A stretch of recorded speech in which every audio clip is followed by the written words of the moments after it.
सुनते हैं एक छोटी सी कहानी। एक दिन विष्णु भगवान और नारद जी दोनों धरती पर भ्रमण करने के लिए निकले हुए थे। वह धरती पर पहुंचते हैं और एक घर का दरवाज़ा जाकर खटखटाते हैं। वह घर एक व्यापारी का था।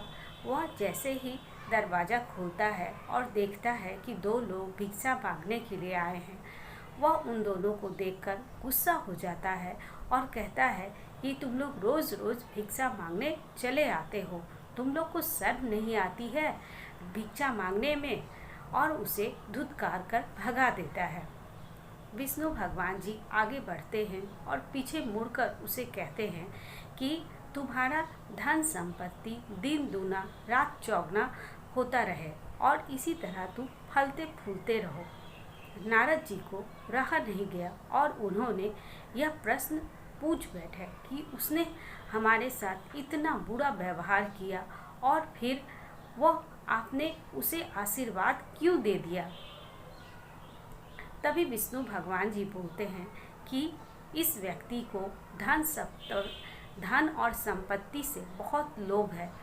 जब इसका अंतिम समय आएगा तो इसका प्राण नहीं निकलेगा और वह इसी धन संपत्ति में उलझा रह जाएगा। फिर वह आगे बढ़ता है और एक झोपड़ी की तरफ जाता है और दरवाज़ा खटखटाता है। वहाँ से एक बूढ़ी माता बाहर आती है और ये दोनों भिक्षा मांगते हैं। तभी बूढ़ी माता कहती है कि प्रभु, मेरे पास आप लोग को खिलाने के लिए कुछ नहीं है, लेकिन मेरे पास एक गाय है, मैं उससे आपका दूध उपलब्ध करा सकती हूँ। वह आसन लगाती है और दोनों को वहाँ प्रेम पूर्वक बैठाती है और गाय का 2 गिलास दूध लेकर उन्हें पीने के लिए देती है। विष्णु भगवान और नारद जी प्रेम पूर्वक दूध पीते हैं और वहाँ से चल देते हैं। कुछ दूरी पर जाने के बाद विष्णु भगवान जी कहते हैं कि कुछ दिनों के बाद ही तुम्हारी यह छोटी सी गाय चल बसेगी। यह सुनकर नारद जी को बहुत आश्चर्य हुआ और उन्होंने विष्णु भगवान से पूछा कि यह कैसा वचन आपने कह दिया।